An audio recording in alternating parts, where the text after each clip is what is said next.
It's the Fellowship of the Geek Show, a weekly podcast about comics, the comic book industry, and other geek pop culture. Music courtesy of Manny the Martyr. And now, on with the show!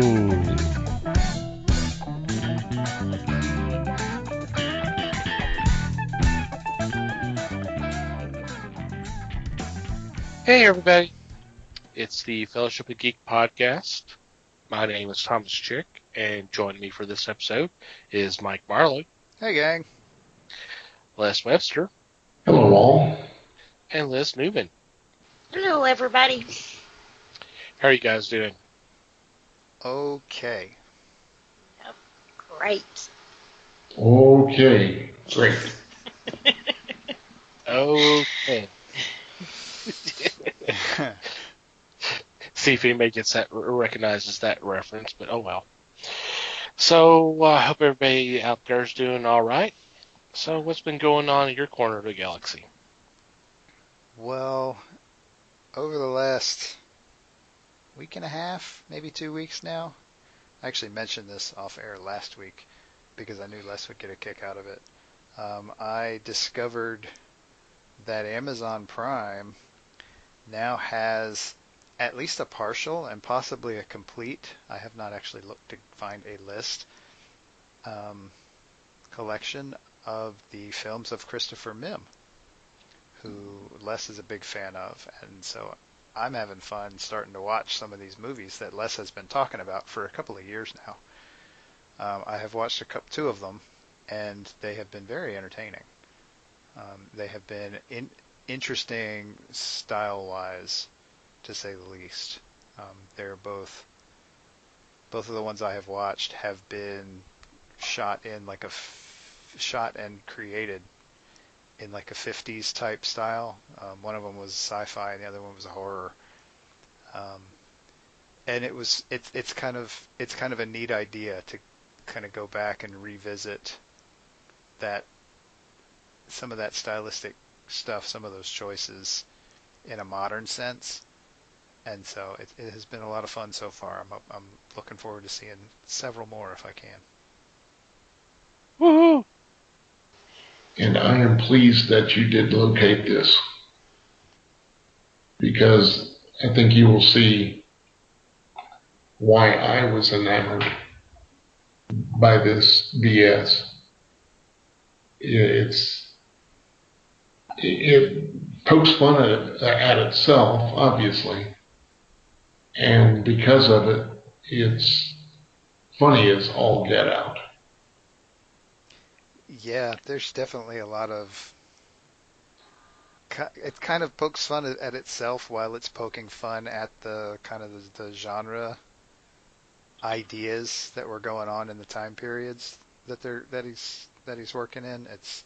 It's interesting and multi-layered, and honestly, some of the acting performances are just a hoot. They're just a hoot. The one guy, I can't remember his name. I can't remember the actor's name off the top of my head, but he's in both movies. I saw Cave Women on Mars and The Monster at Phantom Lake. And there's the one guy who's in both of them, it's like the lead guy. His mannerisms are just such a hoot. They are just so... He's one of the... He's one of those guys that clearly it takes talent. He's like got this talent in what you probably is best referred to as bad acting. And he's just a treat to watch. It's just... I can totally see how those movies fit into your style, Les, because I know you're a big fan of that MST3K kind of so bad it's hilarious type movie, and these are clearly intentionally made to be good bad movies. They do succeed at that. Cool. Who's next? Well, I haven't been doing a lot. Of course, there was Free Comic Book Day this weekend, so that was really good fun. And it was always real nice to see the store that you support. A lot of people there supporting it too, so that was a lot of fun too. Good comic books picked up. Good friend gave me one extra, so that's always good. Yeah. But Not naming any names here. No, I wouldn't throw nobody under the bus. But that's what we do on this show. Admittedly, mostly to Les, but you know. But yeah, I'm out with friends and family, so it couldn't have been better, you know. But then I've been, I guess, skimming a lot for this week's show, trying to find some good stuff. So I won't talk too much about that, though, until later. But yeah. Oh, and also, I don't know if any of you guys are reading Hit Girl. Issue 3 just came out. I'm really liking this. I'm liking it better than Kick-Ass. Really? And then Brandon, he read it, and he's like, meh, it's not my thing. And it's like, it's not mine either, but I'm really liking it. So, it's pretty good. I guess mixed reviews on it, too, but I'm liking it. So, not too far into it. It's a good time to pick it up, Good recommendation. Yeah. Alrighty. Les. Well, right now I am reading Shock Rockets, series that came out about 8-9 years ago. Kurt Busiek writing and Stuart Eminem doing the art, about a young boy or young man that attempts to save the life of a shock rocket pilot, ends up getting into the rocket, and the rocket adheres to him. So he then becomes a part of the group. And it was a 5 or 6 issue series that was pretty entertaining. Each issue deals with a person of the Shock Rockets, which was a defense formation when an alien group descended upon Earth. Now they have to repel more aliens. They have to quash riots, various things, and each shock rocket has a different power. So it's kind of fun to try to keep up with who is in which rocket and what the rocket's power is. It's pretty entertaining. Cool.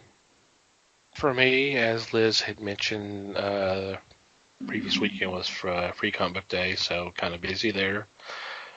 A lot of good stuff came out this year, which is usually the case, but there was some. I was really impressed with this year's selection overall.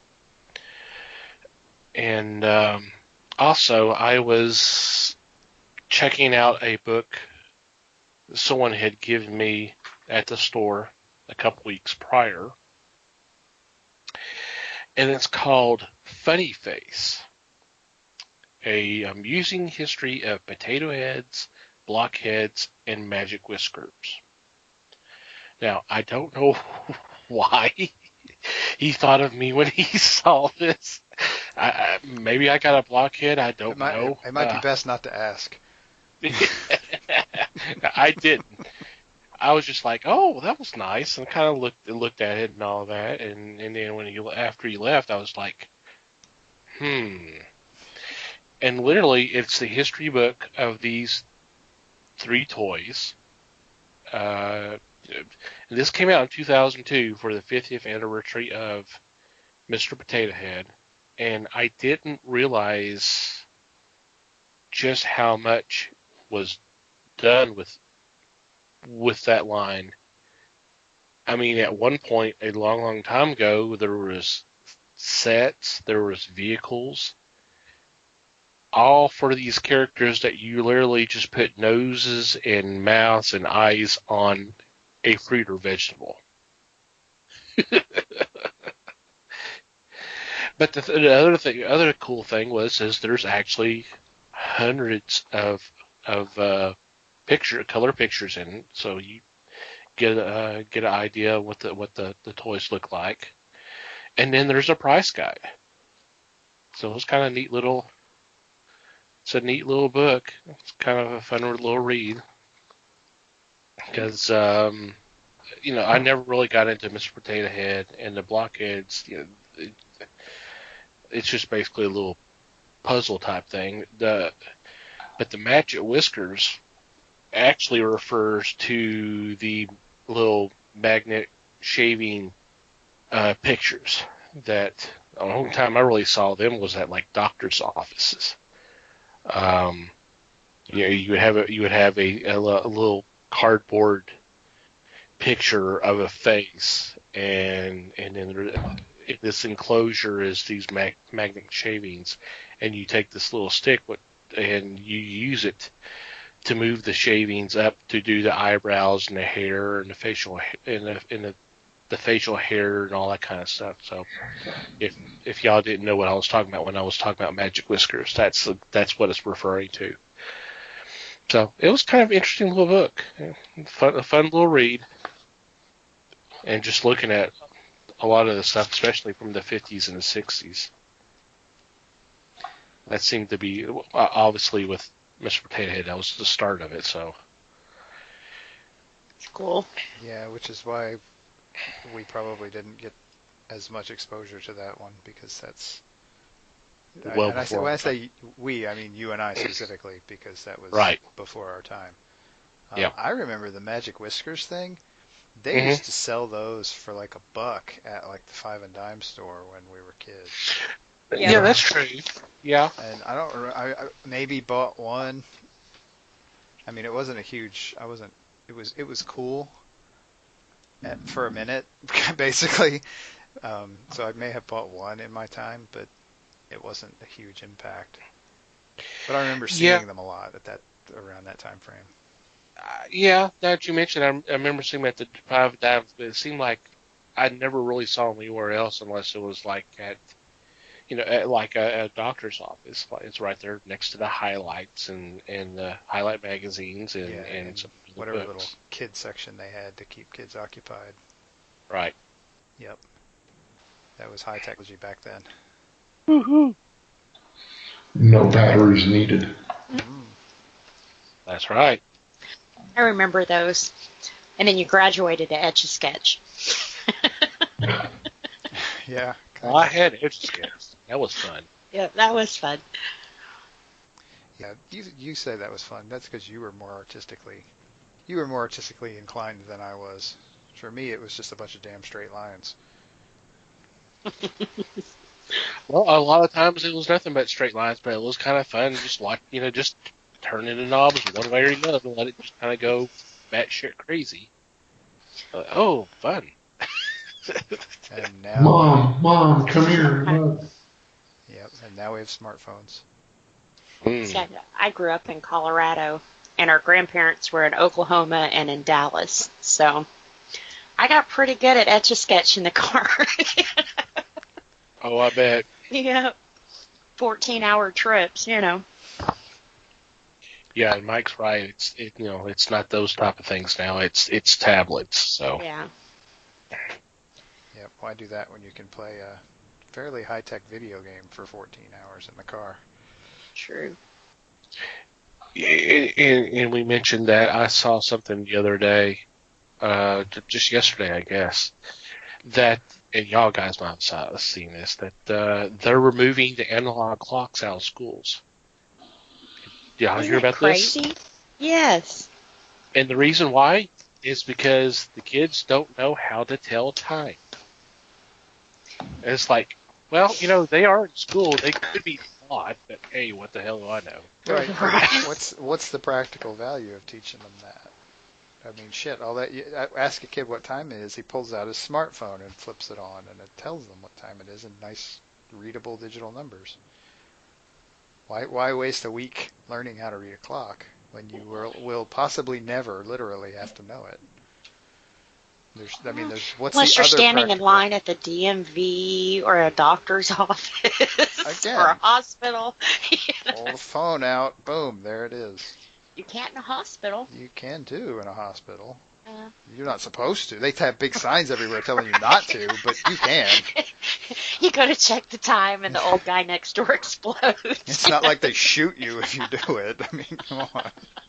Well, they could, and they just turn around and beat you to the next bed. So. Right. More money. I mean, there's so much wrong with that idea right there. I just don't even know where to begin. I get what you're saying, but it's just, I learned in elementary school, Yeah. and we're talking about they were talking about teens. They weren't talking about someone in kindergarten or something like that. We're talking about someone who's been in school for 8, 9, 10 years. Several years, right. Yes. Several years ago, you know what? They had smartphones. Well, and we're graduating people who can't read or write either, so I don't know if that's any better. That's not new. That's always been the case. Yeah. When they stopped teaching them cursive too. Yes, they did. So it's like there are a few teachers that are kind of randomly doing it on their own from time to time. My kid has picked up a little bit. He's terrible at it, but he has crappy handwriting anyway. So did I when I was his age. Most people are horrible at cursive, so that may be for the best. Right. Yeah.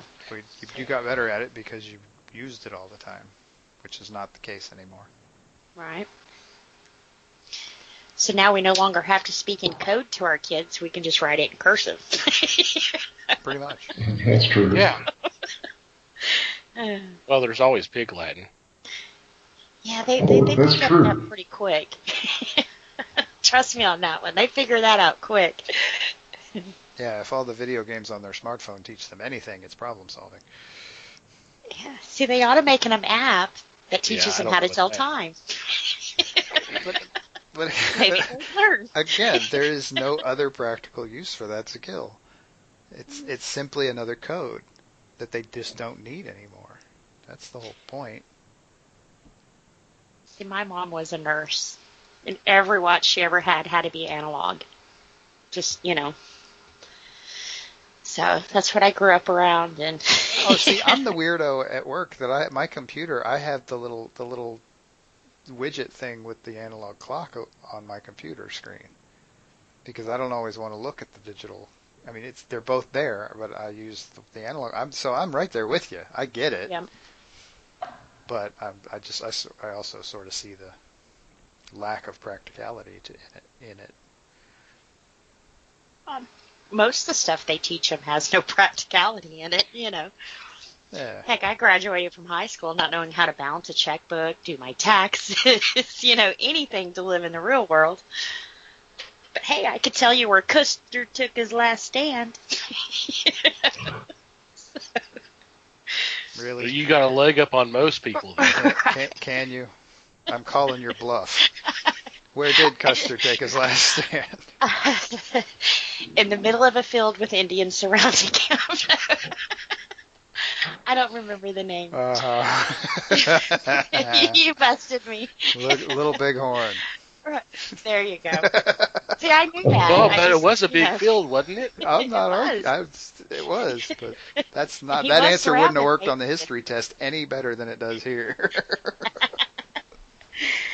And I'm not saying kids shouldn't learn history. They definitely should, because you don't know your history, you're doomed to repeat it. But there's some things I just have to shake my head. New math? Why do we need a new math? What's wrong with old math? There was a new math. It was new when we learned it. So I mean, it's not. They're just calling it that because they're trying to trick the kids into going, oh, okay, this is newer than what my parents learned. I'll go ahead and learn this then because it's cool. It's new and improved. Right. But it's a lot of extra steps, Extra arithmetic. So I guess for me, half my math is mental. You know, you figure it in your head, but now it's no, you've got to take, I don't know. It's just too many steps for me. Right, and the deal is they're trying to teach them more than one way to do it. Whereas we had multiplication tables beat into our heads. Right. We just the answer when we were kids was just memorize it. Whereas now they're actually trying to teach them to figure it out, which is a painful process, really. So it's a little, it hurts a little in the brain area, but the idea. Well, should that also be with clocks? Just teaching them a different way to do it? But there's I give you points for continuing that. yeah, you get points for persistence, but there are also points taken away for not knowing when to give up on the argument. So net effect 0. Pretty much, yeah. I was just bringing it full circle, you know. Circle. That's funny. On a clock, circle. That's good. Yeah. We go round and round and round. I am so confused. That's okay, because it's time to move on, isn't it? Right. Mm-hmm. TikTok. Oh, but see, kids won't get that reference. Yeah, and the whole concept of rock around the clock's not going to make any sense to them either. So, And not a one of them has ever heard that song anyway, so what difference does it make? true. I don't know, old reruns of Happy Days. I didn't kid. grow up when I Love Lucy came out, but my grandmother certainly made me watch reruns of it. They're just happy. As well she should. They're Yes. just happy the TV's She on. was They the don't give a greatest. shit. They don't care. They're just happy the TV's on. Mine is, anyway. Alrighty, I guess we need to move on, as Mikey pointed out. A minute and a half ago, yeah. Anyway, just kidding. Yeah, about a half a minute ago, something like that. Before we get into this week's topic, I want to take a few moments to thank our sponsors for supporting us, the fine folks at Things from Another World. And let's tell you about some of the deals they are currently running. Right now, through the end of May, you can get free shipping on orders of $40 or more of in-stock comics and graphic novels. And this is being run in conjunction with their evergreen deals, such as 40% off comics, statues, toys, and general merchandise, 30% off select pre-order manga titles, and 50% off Nick and Dent comics. Now, if you want more information about how you can qualify for the free shipping, what you can do is you can go to our website, www.thefellowshipofthegeeks.net, and click on the Sponsors tab. And right down at the bottom, you'll see information regarding the free shipping. And in addition to that, you'll see links there that you can click on, and that'll take you to their website, and that lets them know that we were nice enough to send you their way. So take advantage. That's a great deal. Free shipping. Free shipping is always good. Yes. Yes. Alrighty. This week, I'm trying to remember. I know we've done this before, but I don't know if we've done it as a prior podcast or if we did it back from our webcast days. But I thought it'd been long enough that we would kind of bring it back, and I was thinking we ought to make recommendations for people who are interested in trying to get into comics or read, or people who've been out who hadn't read in a long, long time and want to get back in. I figure we would give some recommendations of certain titles that say, hey, you ought to check this out. So with that, I'm going to open up the floor to whoever would like to go first. Wait, we have a floor? Uh-oh. We're Yeah, getting classy around here. the 4s with the analog clock. Oh yeah, there we go. There's the digital equivalent of a floor. Well, since I'm the smartass, I'll jump in first. And I kind of went at this from a genre perspective because it was left pretty wide open. We could pretty much come up with this however we wanted to. So I came up with a list of genres, and I picked a book that I would recommend to go with that. And I'm going to not surprise a whole lot of people by leading off with my high fantasy recommendation. This is the book I would recommend to somebody who, if I asked, because you have to ask with this sort of thing. Somebody is looking for a record. They walk in to tell me a good comic I can buy. Well, you have to ask a few questions. And I don't even work in the comic book industry, and I know this much. I know this much just from what little retail experience I have. But so my first question is, okay, what do you normally read or do for fun? And if their answer is high fantasy from any direction, my recommendation is going to be the Pathfinder series, which is published by Dynamite. They are in, oh god, this has got to be the 5th or 6th arc with these same characters. And essentially what they've got is, I mean, if you're not familiar with Pathfinder, it's licensed from Paizo Publishing. And Pathfinder is the game that was created when Dungeons and Dragons kind of opened up their licensing, and at the same time broke and rebuilt the role-playing gaming industry. This would have been initially back in, let's say, the late 90s or so, maybe early 2000s. And so Pathfinder was one of the kind of D&D clone sort of games that came out of it. And their comic series started maybe 3 years ago, maybe 4 at this point, and is kind of based around a kind of iconic group of characters, an adventuring party, if you will, like 5 or 6 different people. And they're just really well done, and it really gives that role-playing flavor for if you're into that high fantasy, that Dungeons and Dragons thing. And I also will point out that I am kind of promoting this over the actual Dungeons and Dragons series of comics, but there's kind of a reason for that. I think in terms of high fantasy, the Pathfinder series works better. The Dungeons and Dragons series is good. I like it. I like it a lot. But to be honest, one of the main characters is just a little too silly, which, if you've ever done any D&D role-playing, you'll know silly is fun as hell, but it also doesn't necessarily make for great story, and I think the Pathfinder series does better with story. Ironically, both of these series were initially written by the same guy.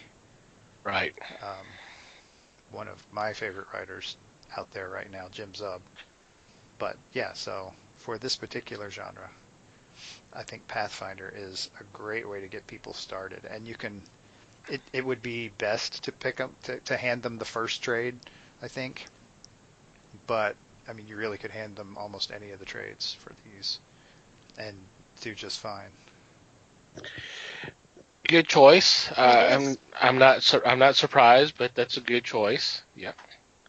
But it's been pretty fun, and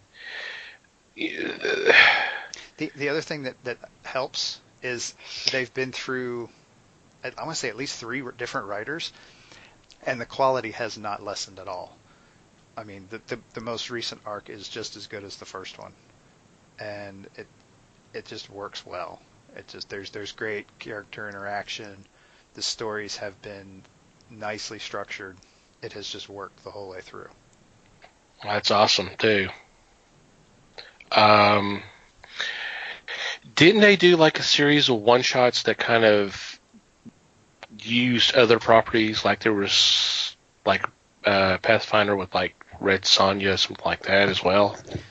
Or am I thinking of something else? It wasn't actually a series of one-shots. It was a crossover event. It was like a 6 issue arc that had a bunch of different crossover characters in it, like Red Sonja and Tarzan, and just a list of other characters in there. Okay. Yeah. I got mixed up there. Okay, I think I may have been thinking of something else, but yeah. So cool. Alrighty. See, I took a different approach. Cool. I took a look at pretty much all my trades, because I think if, instead of just throwing them into the world of issues, and this is bi-weekly, and this one's monthly, and this one's weekly, I think if you put a trade in their hands and they like it, they're more likely to go back for more, so to speak. So looking at mine, my absolute favorite, which I've let everybody borrow and have recommended, is I Hate Fairyland. Scotty Young, he writes and draws it, and it's just, I guess if I had to pick 2 words to describe it, it would be disgustingly cute. You know? She's in Fairyland. She runs across all kinds of cute things that she kills and names and slaughters and, you know. But in a weird sense, as gory as it is, there is a good story there. And I think originally when this started, he wasn't going to, this was supposed to be a short series. And it's already in its 3rd trade, and I think the new arc is already on the shelves at the comic book stores. So it's a good one to start with if you like that kind of thing, because like I said, it is a cutesy book, or what I call cutesy. Don't think for a second this is an all ages book. Oh no, no, it is most assuredly not.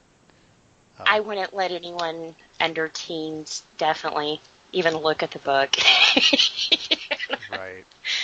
Because I guess the trades only come out in I Hate Fairyland, but the actual issues, there's 2 different ones. One is F Fairyland and I Hate Fairyland. So the I Hate Fairyland, you can tell where they've censored it, and the other one, F Fairyland, they don't really censor it in the book. So I kind of prefer to read it as Scotty imagined it and threw it out on paper, you know, instead of censoring himself.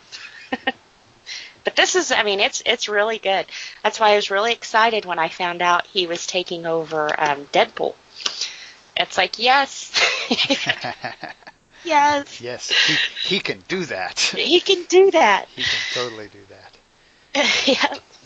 Yes, this is actually also one of my favorites, but it's one that because I came at this from a strictly genre perspective, I couldn't categorize. Right. So, yeah. Yeah. It's freaking weird. And awesome. There you go. It's the freaking new category. Weird and awesome. Freaking weird. Right. Freaking weird. It is a book that should be recommended on its own merits and you should not attempt to put labels on it. No. And really, I found it best to try not to even explain the story to him. Because, I mean, he pretty much tells you in the first 3 pages what's going on, you know. Oh, yeah. And it's actually very simple in a very twisted, complicated way. Right. So it's like, you figure it out the way I had to, so. Mm-hmm. Definitely a good one. Oh, yeah. By far. Cool. My first choice is going to probably pick one of Mike's, and that's Atomic Robo, a series of 4 to 6 issue storylines that is essentially based in science and in history, yet the series is not strictly science or history. There's a lot of humor in it. Your hero is not conventional, so they can take liberties with Atomic Robo.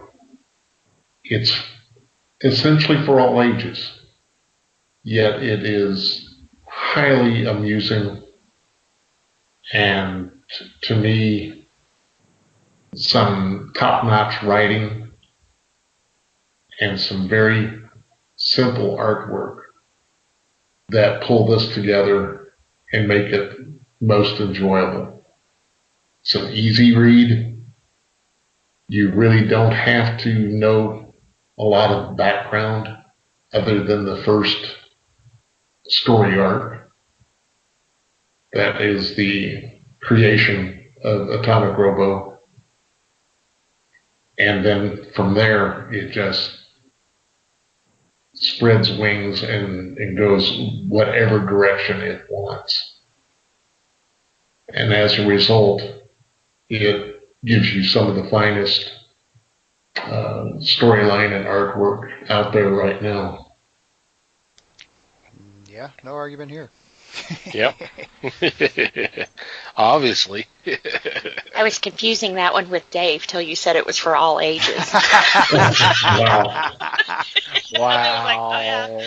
Wow. There are some different. Dave is awesome, but there are some Dave major was. differences in those storylines.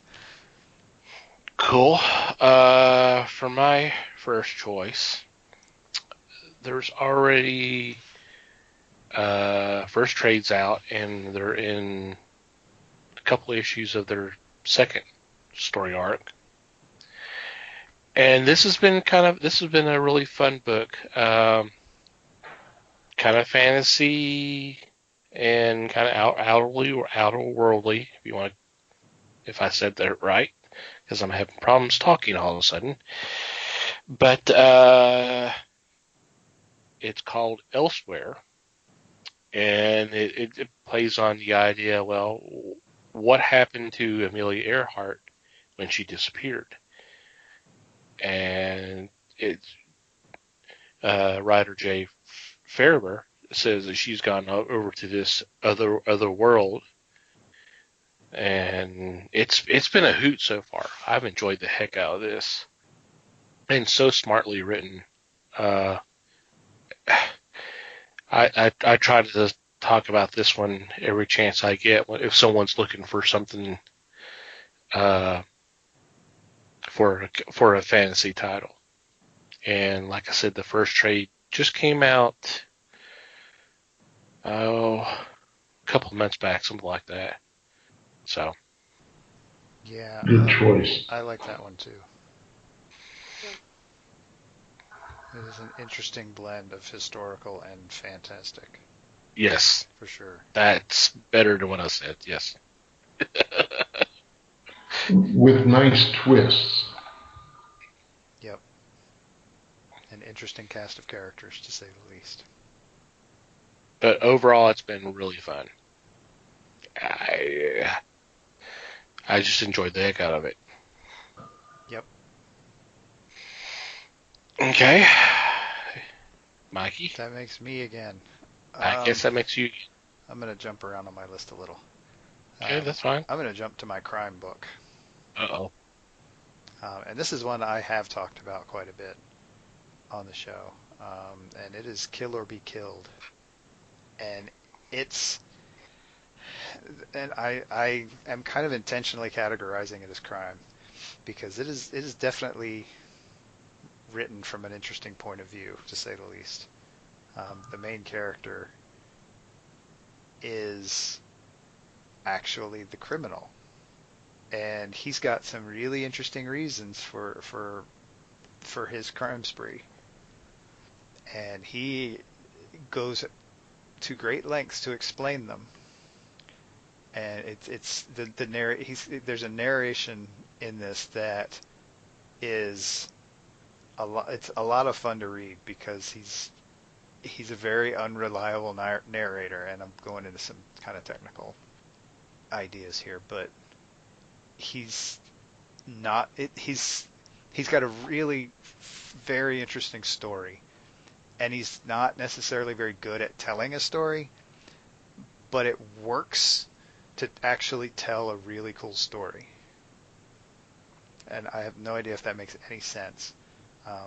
And there are hints at a supernatural element to the story, but even at this point, and we're into, I believe, the fourth arc of this story, they have never been anywhere close to substantiated. There is no reason, there's honestly no reason to believe that there's a supernatural element to this story. It looks like just a weird excuse slash coincidence, and it is just I really dig this book, and as crime stories go, it's a very good one. Oh. Nice choice. Okay, Liz. All right. This one I'm going to cheat, guys. Uh-oh. Batman.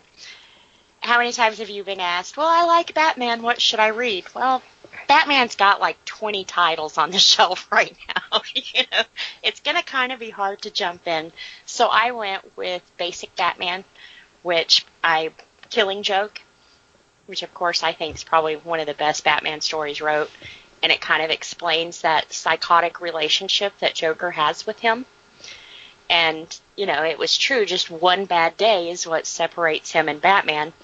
So to push that one bad day even further, I take you to Death in the Family in 1988, where he actually kills Jason Todd, which, wonderful story.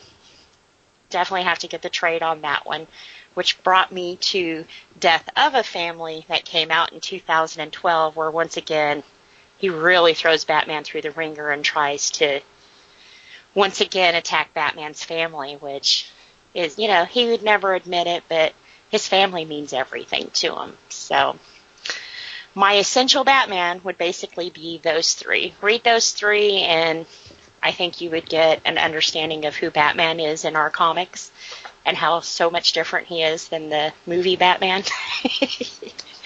And why that him and the Joker have had this love-hate with each other. That is an interesting sampling of Batman stories. Well, Those are some particularly brutal Batman stories. They are. You are starting people off hard. But, it's always Batman and Joker in the movies. And everyone was like, well, I won't even say his name because I don't want the hate mail. Well, I loved this guy playing the Joker. And it was like, yeah, but that's so not the Joker that's in the comic book. He was a little bit more put together than what our Joker in the comic book is. So I think maybe that's why I would recommend it, is to see the true gothic Batman as he was supposed to be. I think these three stories sum him up. Unless you guys will let me throw in White Knight in that too. That's a good Batman story, but not Batman Joker, so. Right, and not that traditional Batman either. Right. Not to say it's not a good story, but... It's a good story, right. But I think the three I picked, like you said, are a lot heavier in tone. Yeah. It's after the little street fight and chasing him down. This is the boom. The catalyst, I guess. Yeah. If I was going to draw somebody into the Batman fold, I think I'd start with something lighter, but that's just me. Yeah, but most new readers, they always ask about Batman, Superman, and I guess Iron Man for the Marvel guys. Those are usually the three guys that they don't understand. Those guys have more than one title on the shelf because there are, they're good guys. So it's kind of hard to jump off into something that's already been started, unless you get in at the beginning. So that's why I went later. Or I guess earlier. Date-wise, that's actually a pretty good spread. Mm-hmm. I mean, without going back to like the 20s and 30s, but right. that stuff actually kind of hard to get a hold of, I imagine. Other than in trades or something, yeah. Right. But I do like your choices there, Liz, too, because it's pretty widespread as to what you can find out there. So I believe you successfully trimmed it. to what's going to be important. Yeah. Thank you. The current run has been phenomenal on the main book. Yeah. Tom King has been knocking it out of the park. And when I first started reading his run, when Rebirth started up, I didn't care that much. It seemed really hit or miss. Some stories were really good and then some weren't. But it seems like just about the time the War of Jokes and Riddles started up, and just in the proposal before that, I think it's been top notch since that. And you're talking a good 24 issues right there. So, which I would say it's 2 years, but since it comes out twice a month, it's actually a year worth. But still, Tom King's been really knocking it out. And you talk about Joker, the story that was in the DC Nation one shot that just came out last week for a quarter was great. I don't know if you guys have read it, but it's the Joker responding to the fact that Batman and Catwoman are getting married, and he basically invades this guy's house waiting for an invitation. Nice. I enjoyed it. It really kept you on the edge of your seat because you didn't know if this is where the invitation was going to appear or anything like that. And the poor guy was just like, at any moment, he's going to kill me. He's going to kill me. And you could feel that. And that was because of Clay Mann's wonderful art. You could feel his tension while you're just hearing the Joker ramble on and on and on and on. You're just going, okay, at some point, this is really going to go south. You're just wondering when. Very true. So, alrighty, Les.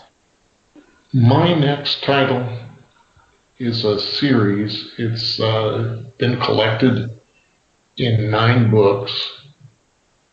This is Bone by Jeff Smith.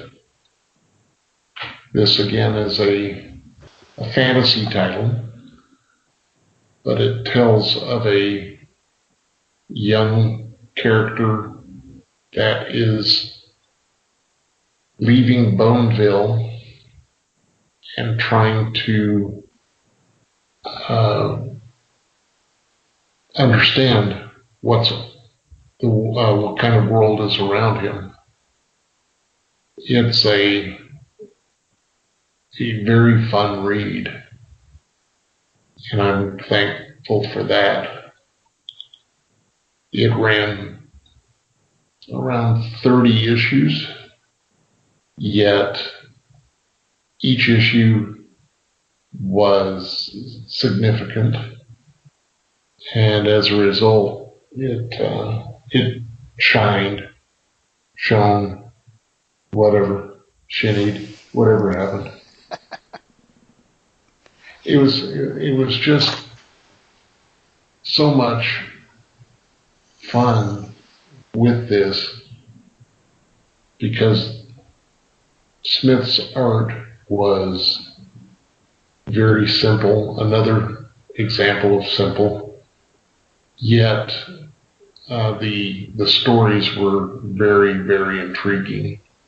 You learned to really care for the characters, and that made all the difference in the world. So if somebody wants to read something, there's another of my choices is Bone. It's an all ages book, and the volumes are probably, I want to say, 3 issues each. So it's a pretty good read. Now, wasn't Bone on the banned book list? Yes, it was. At one Usually, time. most books that find themselves on that list are usually pretty good books. Well, I'll agree to that. it also got quite a bit of critical acclaim too. Yeah. Right.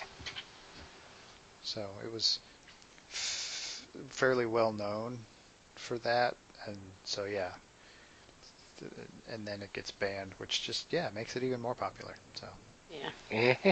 Of course. kind of makes you wonder why they would ban an all ages book, but whatever. Yeah. So I guess I'm up next. And my next choice, the first chapter of the new story arc, well, not really new story arc, but just starting up from a break, just came out last week. I haven't had a chance to read it yet, and it's killing me. But the first 5 issues have been collected, and I've been talking. This is another one I've been talking up, and surprised no one else has mentioned this one just yet. So, but thankful because it's my turn, and it's Dark Arc, and I have described this as the anti-Noah's Arc, about a sorcerer who builds a boat that has all the monsters of the earth during the Great Flood. And it's been what is the word? It's been it's been an intriguing story because you're dealing with all the infightings with all the monsters, and of course the sorcerer, which right now I'm blanking on his name, and his family are just trying to get some semblance of peace. And the art and the color in this book has been phenomenal. It's just been a visual stunner. So, like I said, the 6th issue just came out, and I hadn't had a chance to read that one yet, and it's killing me. Yeah, I'm ready for that too. And I agree. The art is really nice, but I think for me it's the coloring of it that does this, that has the effect on this book for sure. It's amazing. And the thing is, I noticed this the other day, and this is an Aftershock Yes. series. It seems like a lot of the Aftershock, that seems to be a hallmark for them. It's just some unique and vibrant colors in all the books, and I've enjoyed the heck out of it. Yep. That is a good one. That's another one that kind of defies labels, which is why I didn't think about Right. it. I went. It's kind of funny that I'm the one that went that route, because I actually prefer not to label things when I can help it. But a lot of people think in terms of labels, so that was why I went that way. Right. Yep, they do. Is it my turn now? Yeah, if you like to give out another one. So I got a list here. I mean, we could go on all night long, I think. But I'm going to go ahead and throw out a science fiction one. Okay. And I'm debating, because I went 2 different routes with this, and I might cheat and just throw both of them out there briefly. I kind of went with a hard science fiction versus a more fantastic science fiction. And the hard one that I picked is a bit of a cheat in and of itself.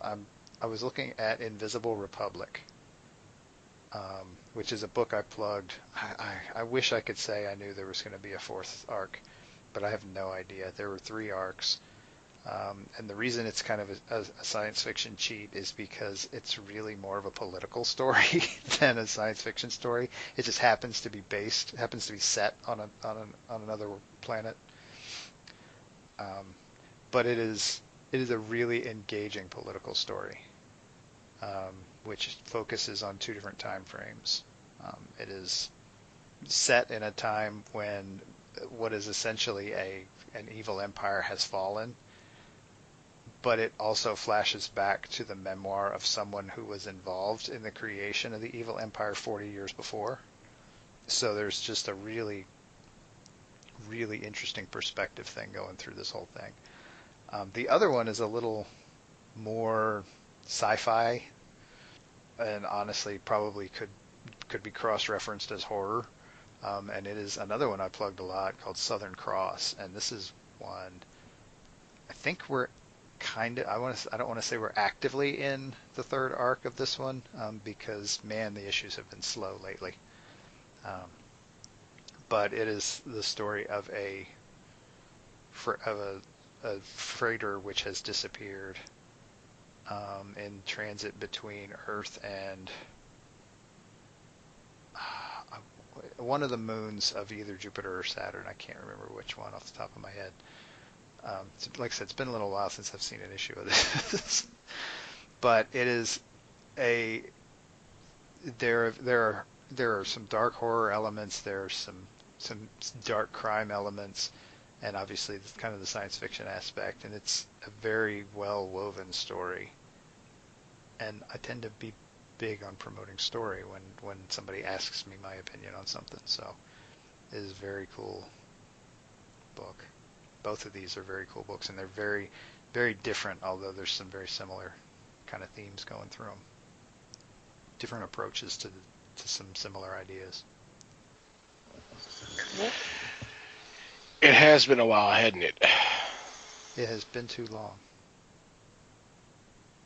I can't remember the last issue. Yeah. That's sad. It's been quite a while. I actually can see. Let me see if I can look. Last issue. I had one in March. Okay. But it had probably been 6 months before that.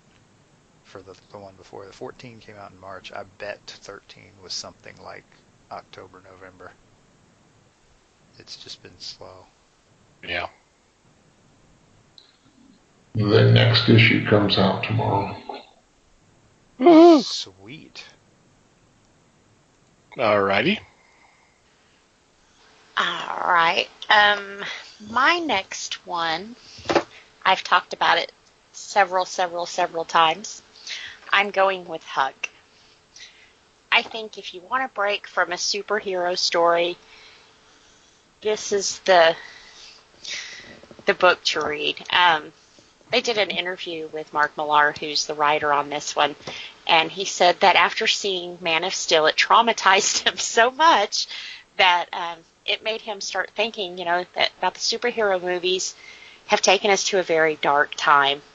He says Batman hasn't smiled since 2004, and so he wanted to do a good, wholesome, sweet guy, which really Huck is. He does one good deed every day, and he lives in this little small town, and everyone knows he's the one doing it, but they never say anything because they want to keep the secret until a new couple moves into town. And from there, that's when the story really takes off. It really changes things, but I think he said that his learning disability in here, he's kind of a slower guy, is the one vulnerability that all superheroes have, which actually even makes the story even more warm, because the mentality of one good deed, not because he wants to get rich or anything, because it's just the right thing to do. So, like I said, this is another one I have loaned out several times, and it's like, if you get tired of the superheroes, this one's really good, because he's a superhero, but it's kind of like an everyday superhero. So, definitely a good one. The artwork is amazing. Raphael Albuquerque, is that how you say his last name? Yeah, Yes. Yeah. He does the artwork, and it's just a good team. So, but we couldn't make a list and me not put him on there. No matter how hard we try. No, I'm just kidding. I'm kidding. And the way they left this one off, it either could just end, and I would be okay with that.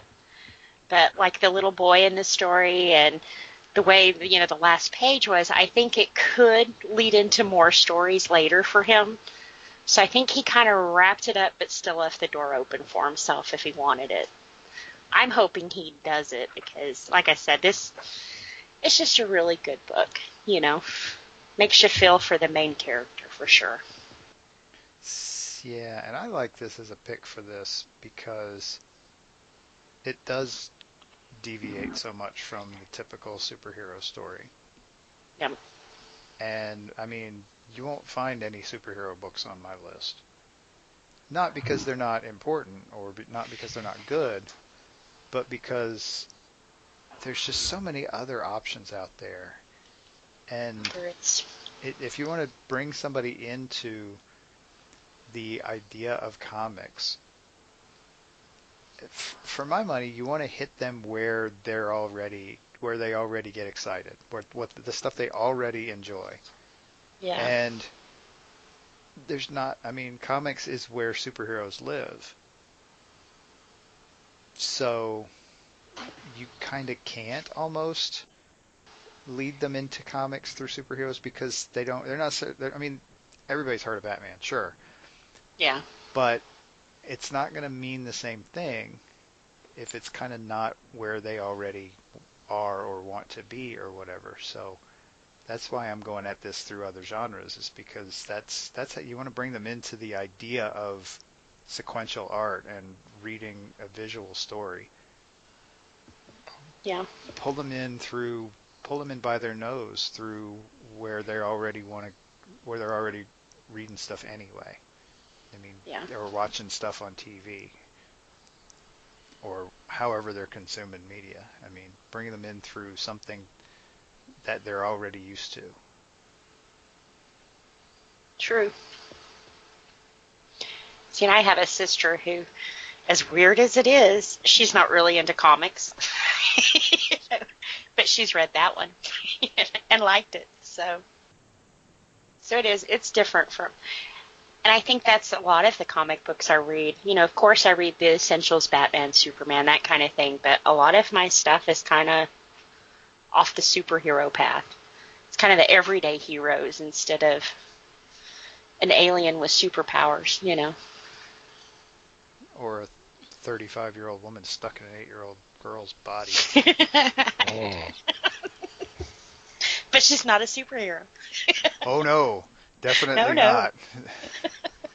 Definitely not. She is not the hero of her own story either. Nope. Anti-hero.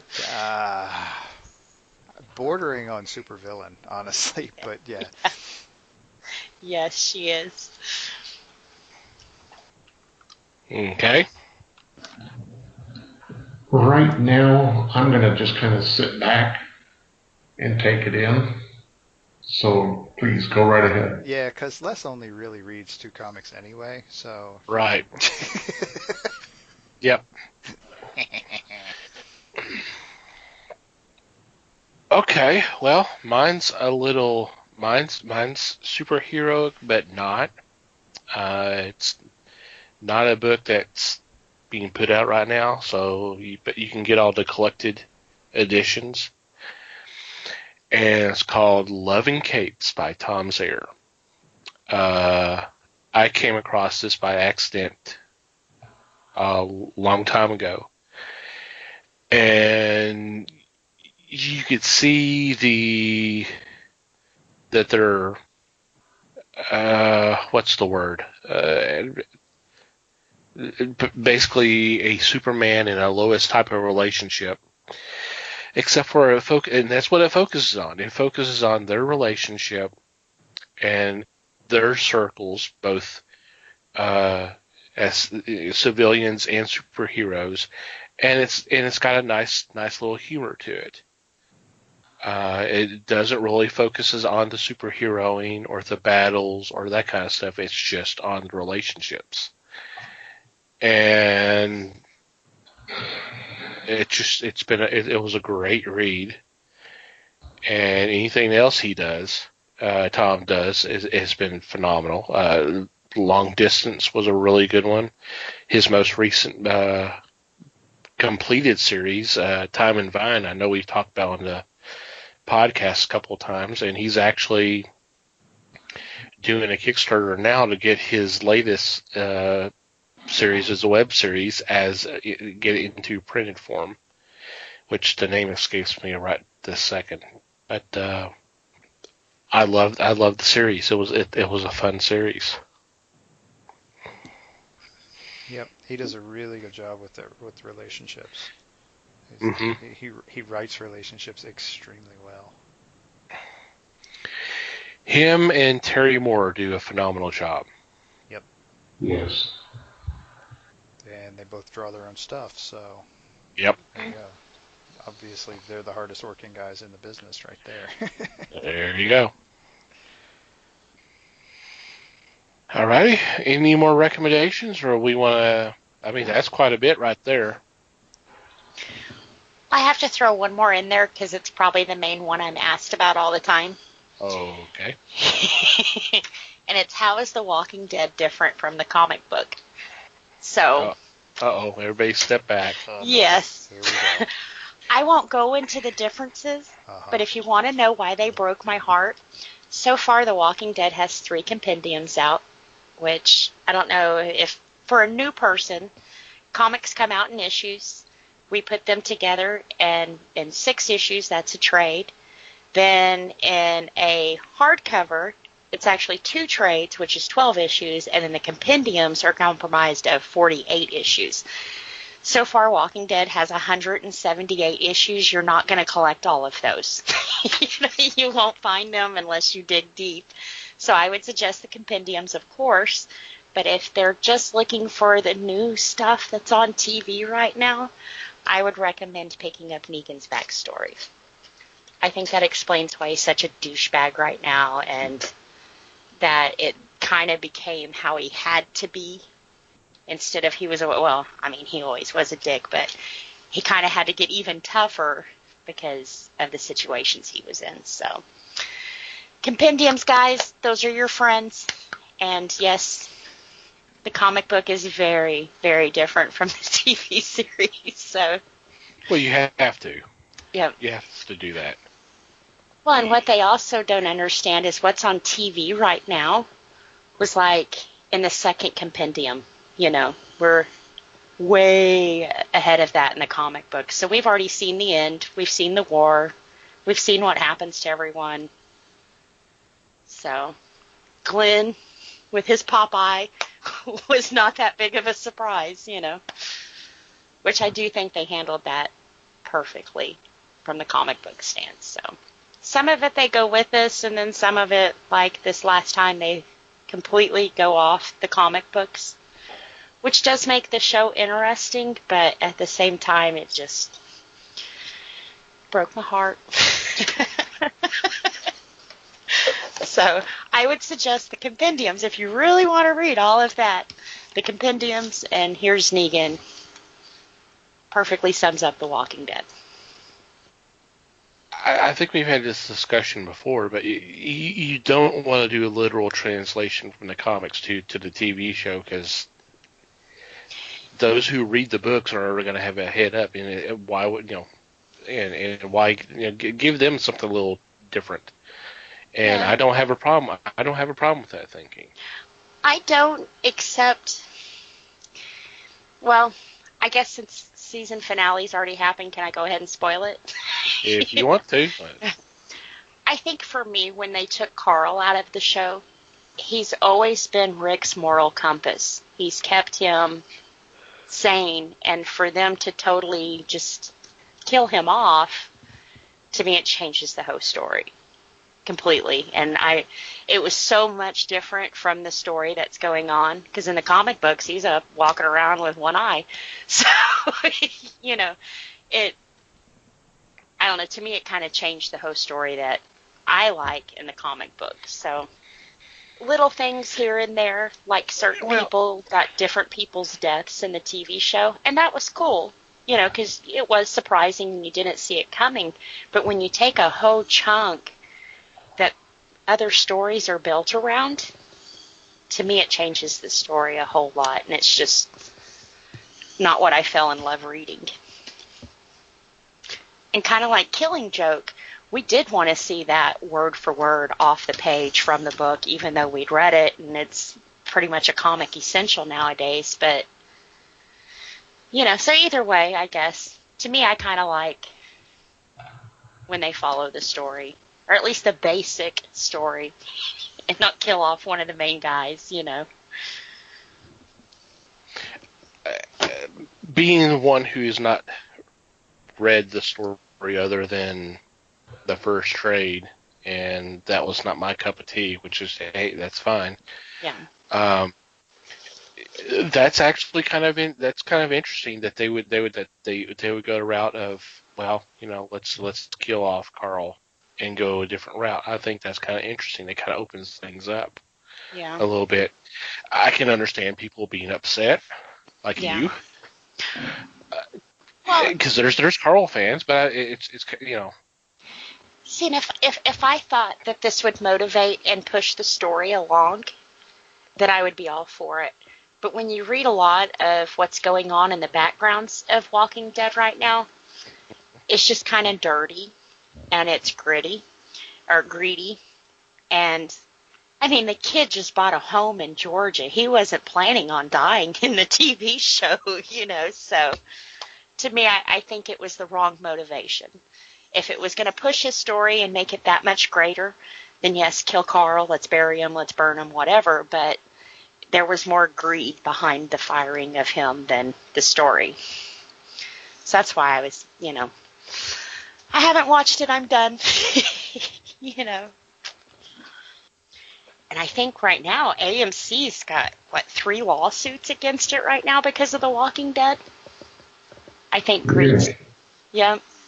Well, I know there's one about the stuntman. The stuntman's death. The stuntman who died. The director that they fired off in the second season, he's owed bukus of money.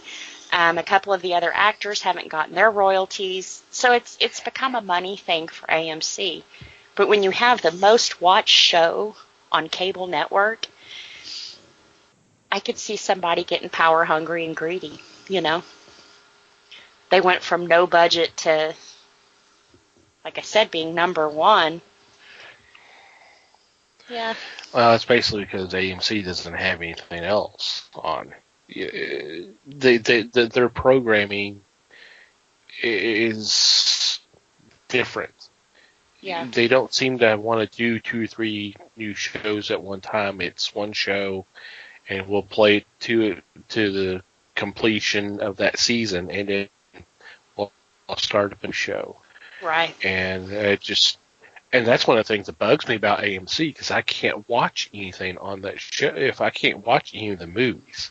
Because if I do, like for example, Walking Dead, every commercial break there's going to be a commercial for Walking Dead. The show they're doing now called The Terror, about this ship that's stuck in the Arctic, and what the crew has to do to survive. I was kind of interested until I kept seeing the commercial every 2 or 3 minutes, and then I'm like, I'm not interested anymore. I don't care. I've seen it. Right. I'm like, I don't. Yeah. TNT used to be that way too, until they actually added more original shows and stuff. So, but AMC doesn't want to seem to do that. Well, they've got Fear of the Walking Dead going on. And I think one show that, Into the Badlands, I loved the first season.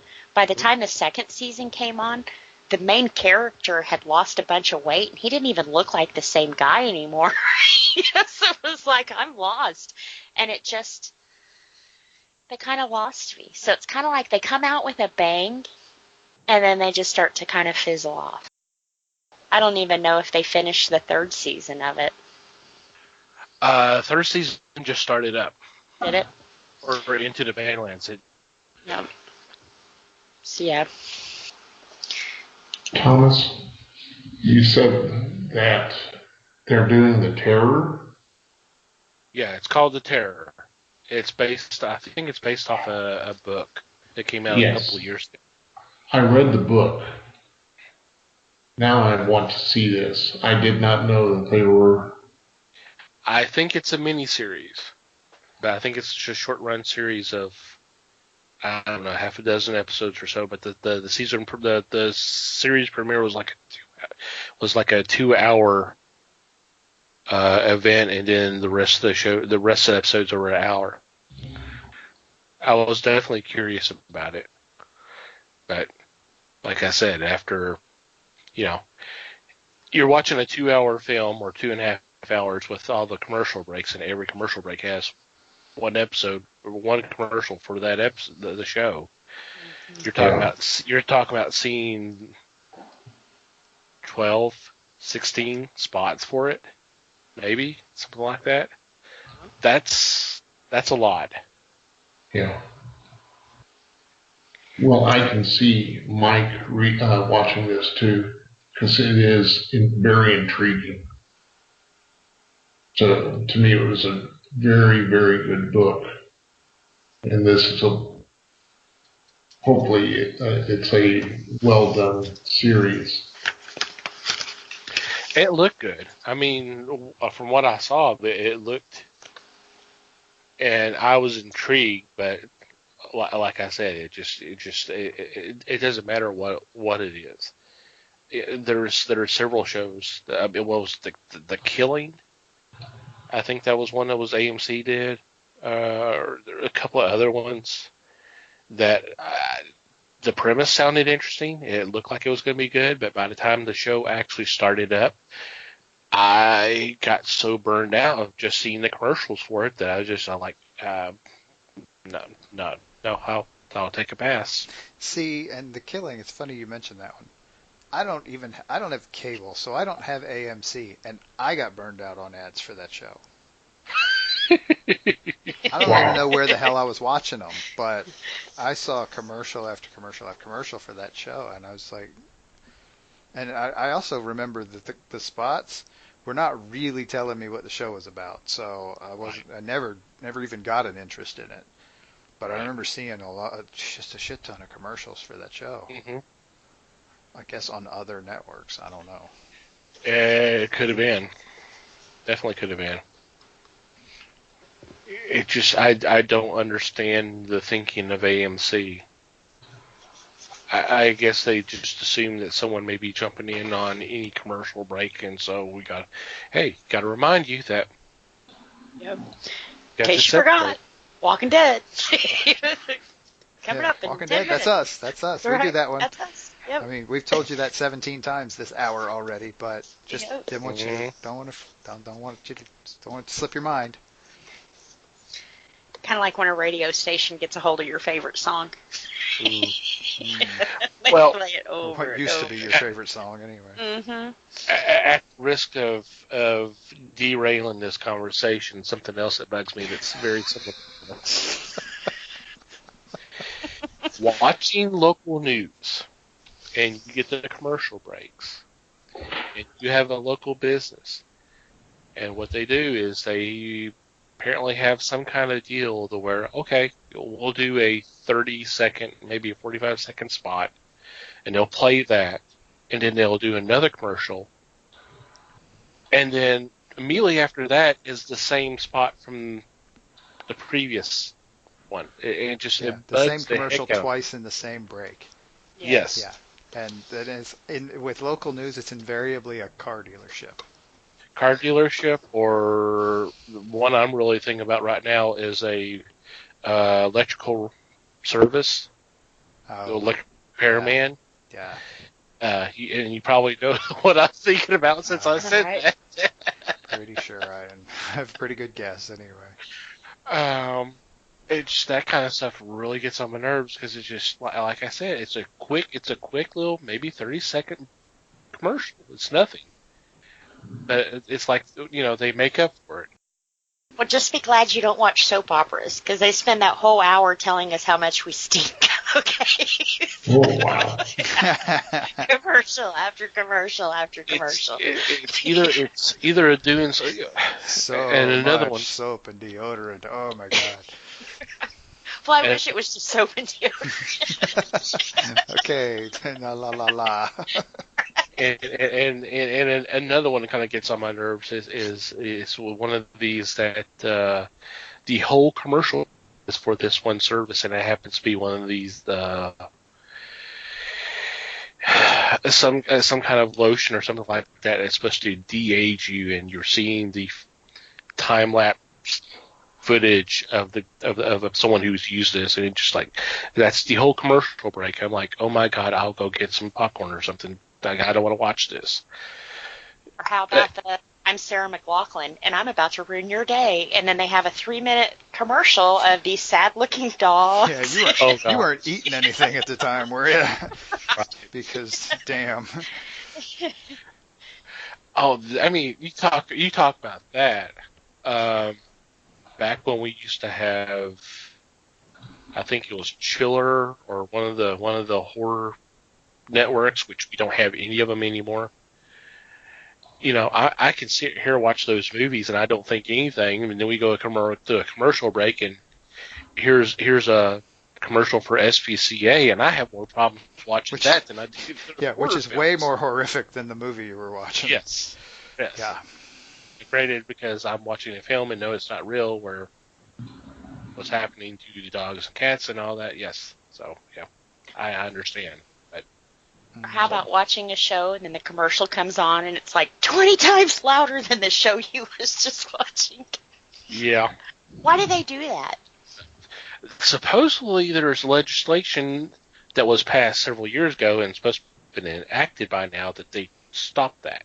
Yeah. I say AMC didn't get that memo then. Well, and it's not just AMC, it's several networks that have that problem. And the other trick is that older recordings of certain shows or movies are not always mixed to the same sound levels as modern stuff, and so you'll be watching like a 30-year-old movie, and it's just by nature quieter than any commercial is ever going to be, and then it pops on with a commercial that was created 6 months ago, and so the sound levels are simply higher, and there's not really a whole lot they can do. I mean, they can try to control the sound when it goes out, but yeah. But you know, like Walking Dead, for example. Now, I don't have like a state-of-the-art TV, but I don't have a cheap one either. And to watch normal TV, my volume's on probably about 20. To watch Walking Dead, we have to crank it all the way up to 40.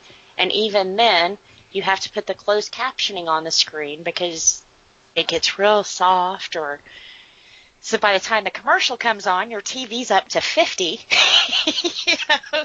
And then the commercials are normal sound, I guess, and it blares. So that's a newer program. I don't know why they do that. Well, that's the show. They're doing that. That hasn't anything to do with the commercial. That's the show. Right, it's the show. The show is playing with sound levels to evoke an emotional response. What they're doing is they're making you concentrate on the show harder because you can't hear it as well. So you're focusing, and then they can maximize jump scares that way. But you wind up missing half the show because you can't hear what they're saying. You know? I don't think they want to maximize the scare when the scare is for a new car. Yeah, that does end up. Yeah, I'm afraid of car dealerships now too because of that. Or a lawyer in Houston that's going to beat the hammer. Big trucking. Use some sort of construction implement to get you a shit ton of money for your car. Get you money. Oh God. Yes. That's so horrible. We could save a lot of money switching our auto insurance. Oh God. All those. All right, now we're giving Tom flashbacks here. We got to ease up. It's not even, no. It's just the stupidity on some of the commercials are just so bad. But you know they work because like that, we all know what insurance company that is. As annoying as it is. Well, and that's part of why we know it is because it's so irritating. Yeah, The right. way they choose to do that. I mean, it's easier to do it that way than it is to actually make people just like your product in a 30 Right. second spot. It's much easier because all you're really trying, it's that whole bad press thing. There's no such thing as bad press. Well, there's no such thing as truly a negative attitude toward a company you've only got 30 seconds worth of familiarity with. All that Well, then they matters haven't is, let go yet. all that matters is that you remember the name. True. There's one commercial that's really been getting on my nerves recently, and it's for a certain glue. We won't mention the name. But the commercial shows the guy fixing a wooden lawn chair. You see, it starts off with him finishing gluing the thing together, sits it up, and then sits in it, and promptly it falls apart. Well, yeah, of course, it would happen. And then they start talking about their glue and how it's better and all that. Then you start reading the fine print. It says, let it sit for 2 hours. I'm like, well, yeah, if you did use the other glue and let it sit for 2 hours, it probably would work too. Yeah, wouldn't have fallen apart on you. You know, if you glue it and you immediately start trying to use it, yeah, it's not put back together yet.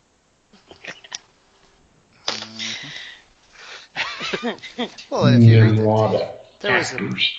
there was Yeah. another commercial I saw the other day for a specific type of fertilizer that we probably shouldn't name. And they were showing the side-by-side picture, and I looked down at the fine print because my eyes wander, and I do that, especially when I don't give a shit about watching the commercial. And there's the set of tomato plants that look almost entirely dead, and then there's the ones that are growing tremendously. And it says down there that the deal is, I'm paraphrasing here, that the deal is that they didn't feed and water the dying ones. Well, And okay. yeah, and I'm like, well, Which, yeah, of course, sure. will kill them. Which will kill a tomato plant in a heartbeat, right? Right. I'm like, okay, so here's the dog food. Here's the healthy dog that we've been feeding this wonderful dog food, and here's the dog we didn't feed Right. for months.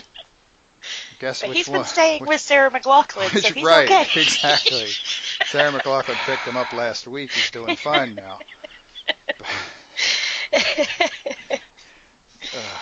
Yeah. Anyway, comics. Comics. Yeah. I'm sorry. No. There's no one person to blame for that one. Right. A hell of a lot of editing coming up. Oh, hell no. No, I'm leaving it all there. Yeah, I'm leaving leave it all there. here, man. Leave it all there. I think I derailed us when I said, wait, guys, I have one more I'd like to add. You had to go and bring up a TV show. That's what got us off. Yep. Sure, we'll let you take the fall for that one. No problem. You're volunteering. Yeah. If we must, okay.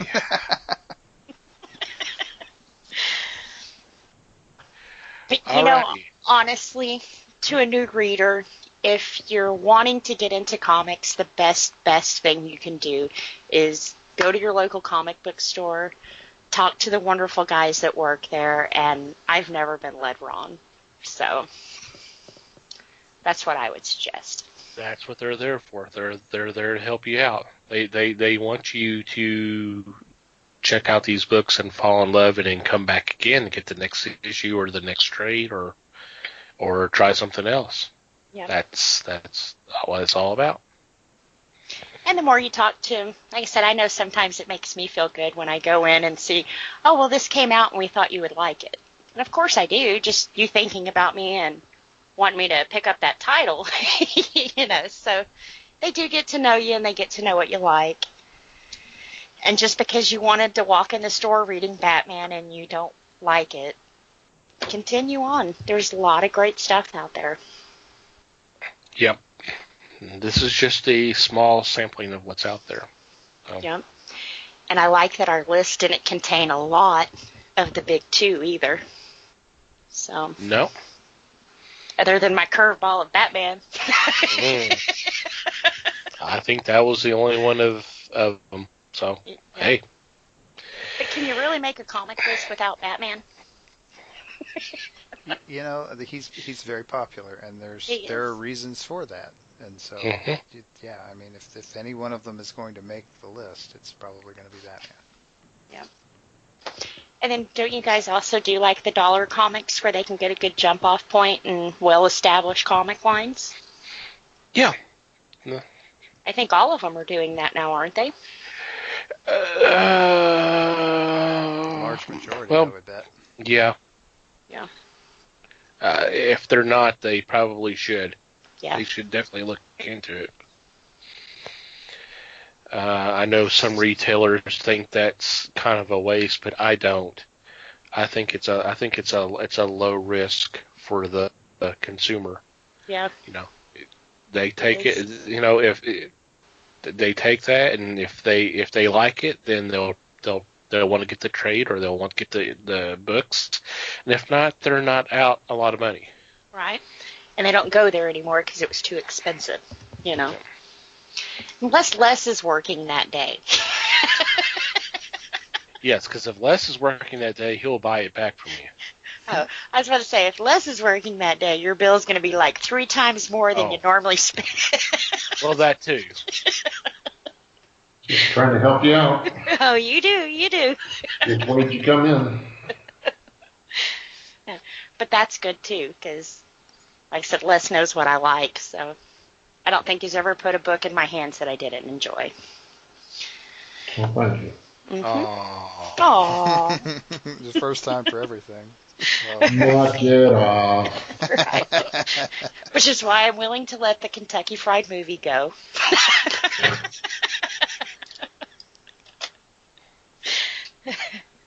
That was a joint effort. Come on now. That was certainly a joint effort, yes. Yeah, I'll spread the guilt out between you 3.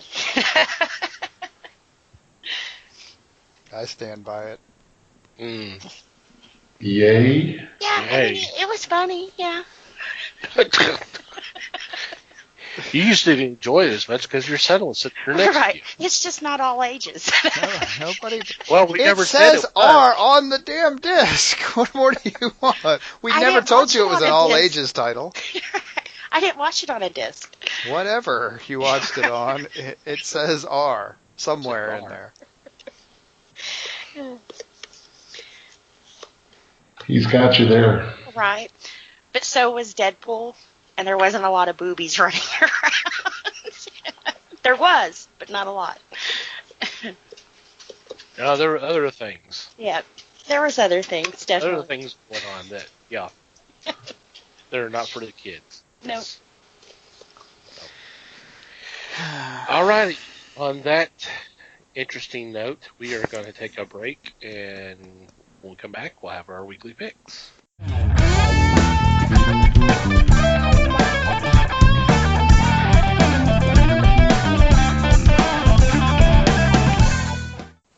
And we're back, and it's time for our weekly picks. And for this week, I lead off.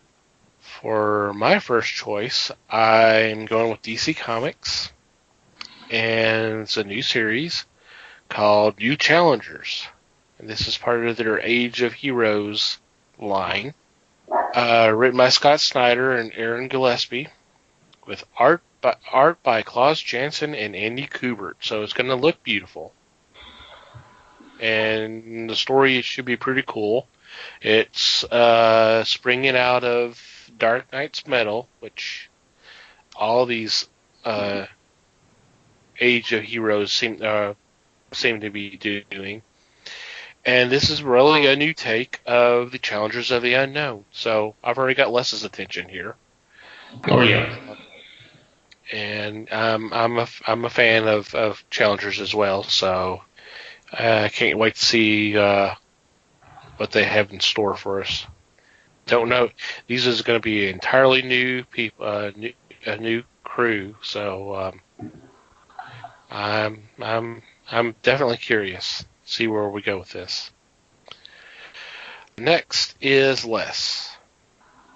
My first choice comes from American mythology, and it is the Three Stooges slapstick special. Try to say that without mumbling. This, again, is another book with original stories, and usually they have at least one story from I guess it's the old Dell printings, and it's the Three Stooges. So get ready for eye-poking, head-slapping, and Stooges type of stuff. Just general mayhem. Yes, sir. Mm-hmm. Woo. I've definitely been enjoying the American mythology, all ages stuff. All their books have been really good, but definitely the all ages, the Three Stooges and Underdog and Casper and all this. They've been spending great reads and very fun, entertaining. Cool. Alrighty, Liz, you're up next. For my first pick, I'm picking the number 2 Harley Loves Joker. This has been a short mini-series. I think this will be the last one. Paul Dini, which is her co-creator, is actually doing this one. So we actually get to see the old Harley, not the fluff piece they have her in right now. Well, I guess not right now, but yeah. But anyway, so we get to see the old Harley. This goes back to her college days. She has flashbacks too, and she's got to pay some money. So we'll see if she gets it done in the second one. Like I said, or if the relationship will end. So, yeah. Again. Very much. But at least it's only 2 issues this time. So, but you know, I'd actually have to say the first issue was more of Harley's story than Harley Joker. I mean, yeah, he was in there, but the majority of it was about her, and more of Harleen's story than the Harley story. So that was pretty interesting. I said I'm excited to read this second one. Okay. Mikey. Alrighty. My first pick is a Dark Horse book, and it is actually the second story in this for this title. The title is Ether. This particular arc is called The Copper Golems. This is number 1 this week, and this is Matt Kent and David Rabin, obviously reprising their roles.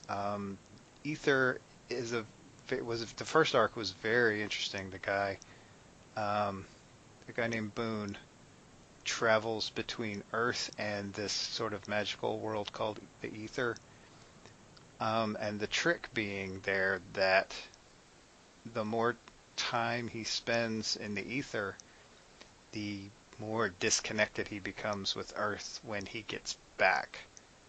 And so, like, stuff happens, like his family is forgetting him slowly, and it's a very interesting emotional ride, if nothing else. But he's like the greatest living detective in this magical world, and he brings a sort of a scientific approach to solving. I mean, in the first arc, it was basically a murder mystery. And like I said, with all this other emotional baggage behind it, it's a very interesting and multi-layered story. So I'm looking forward to seeing more of this one. Cool. Yep. Glad to see this one come back. Mm-hmm. It does sound kind of creepy. It has its moments, yeah, for sure. Alrighty. It is my turn again. And for my second choice, I turn to Marvel Comics. And it is the X-Men Wedding Special. If you've not heard, Kitty Pryde and Colossus are finally getting married. And not only is that a special occasion for this one, this issue, it actually sees the return of Chris Claremont. He has a story in this special. Neat. Uh, Also stories by Martin Guggenheim and Kelly Thompson, and art by Greg Land, Cresta, Marika, and Todd Knock. So this ought to be fun. And surprised it's taken this long for them to get married, but glad to see it happen. Sure. Yep, cool. Alrighty, Les, you're up next. My second pick is All the Answers from Gallery 13. This, I believe, is a prose book.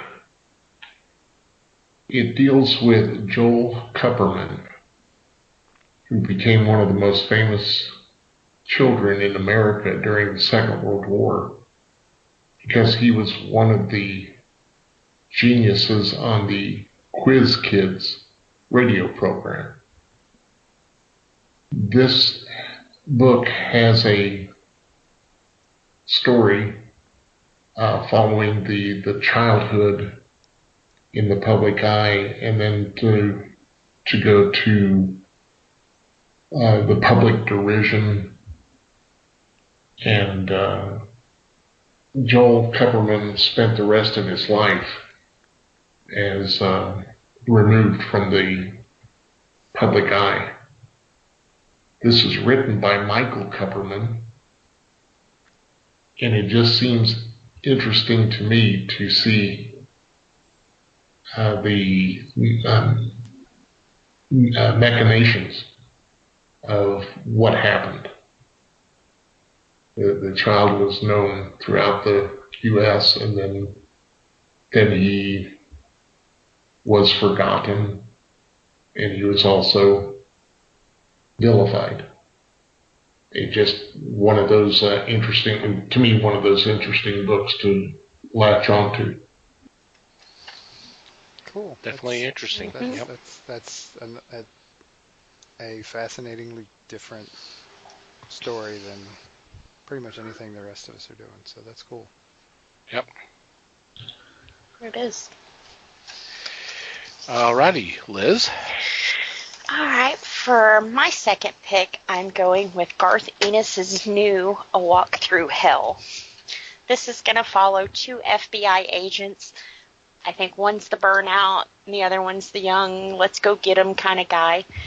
But two of their other agents have disappeared, and so they send these two to go and see it. And apparently, their worst nightmares are going to come alive in this warehouse. So they've got to figure out what's in here and see if they can make it through the night, or if their night will end at all. So they say it's a new kind of horror story for the modern America.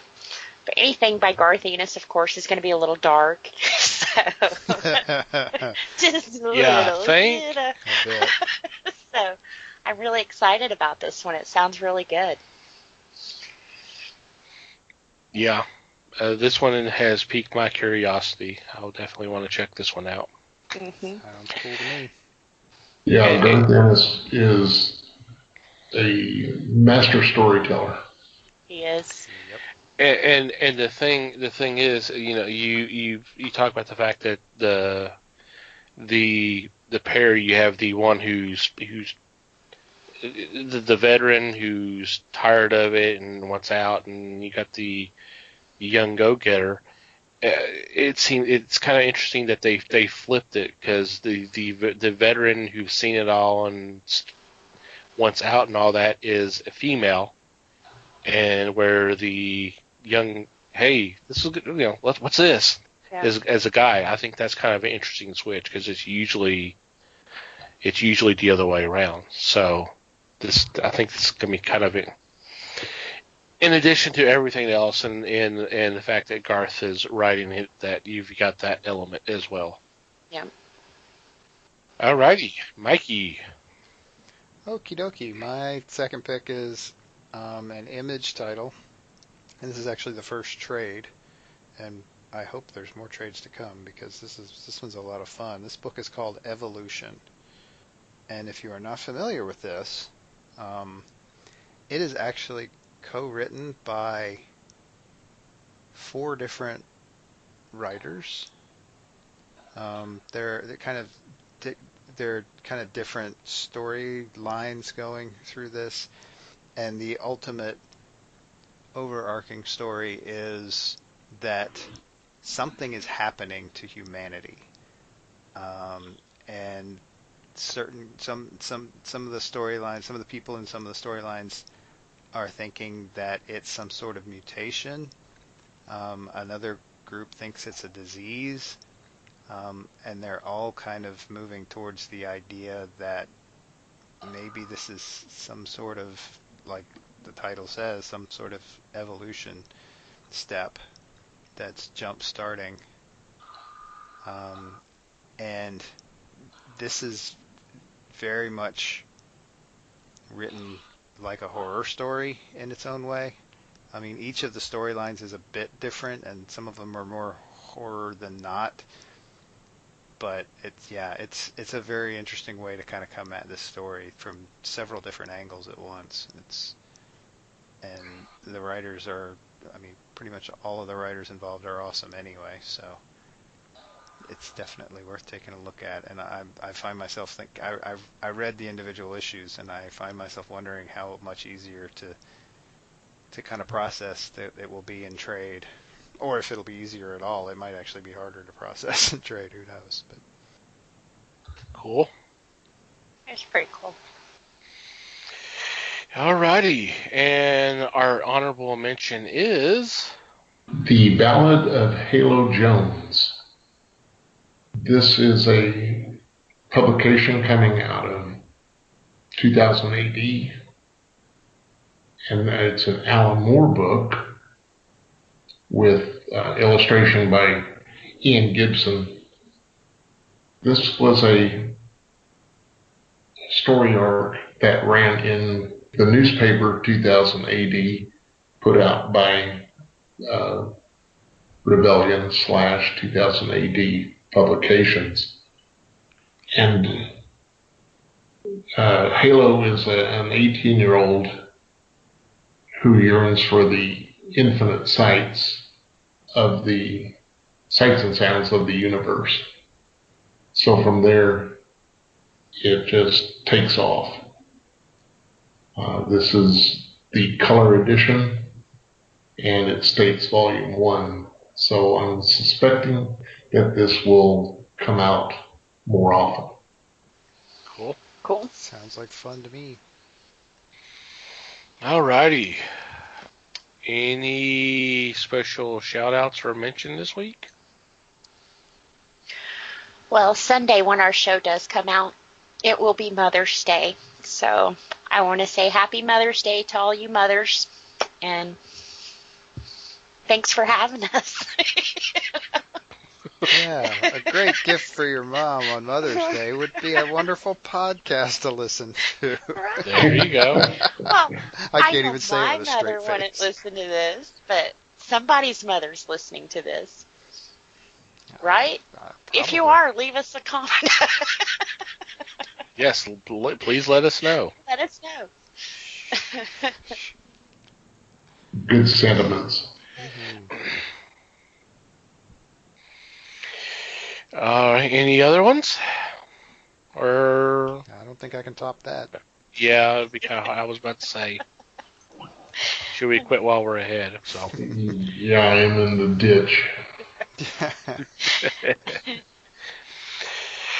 alrighty, we will do our regular shout-outs then. Obviously, we lead off with Manny the Martyr for supplying the music for our podcast. You definitely check them out. We'll have a link in the show notes to listen to the 2 EPs that they've done. We appreciate them helping us out. Also, want to thank the fine folks that make up Podern Family on Twitter for spreading the word of the fellowship. It's greatly appreciated.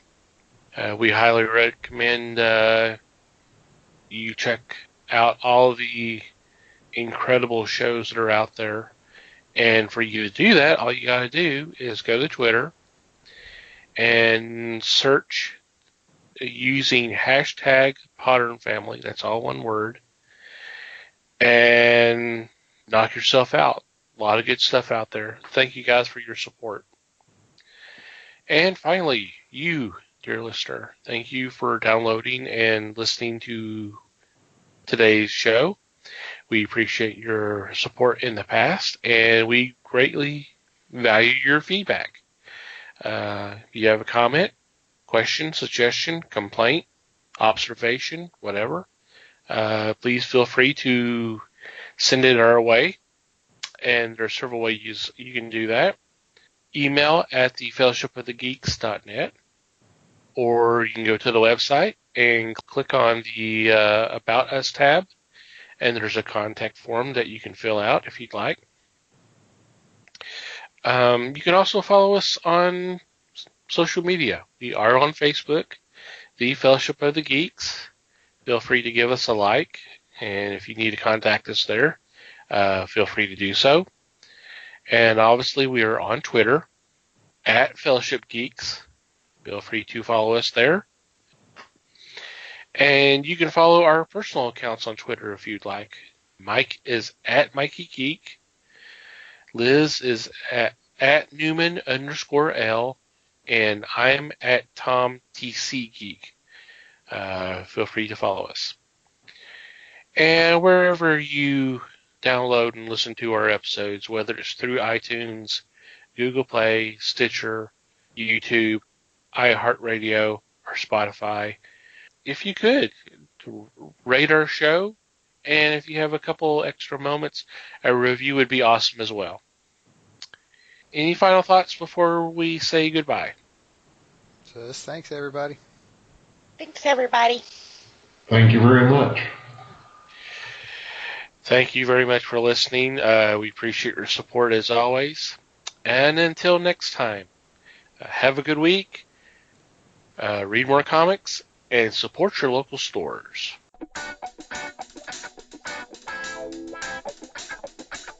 We thank you for listening to the show. Comments, suggestions, and questions can be sent to email at thefellowshipofthegeeks.net. You can follow us on Facebook at The Fellowship of the Geeks and on Twitter at Fellowship Geeks. Until next time,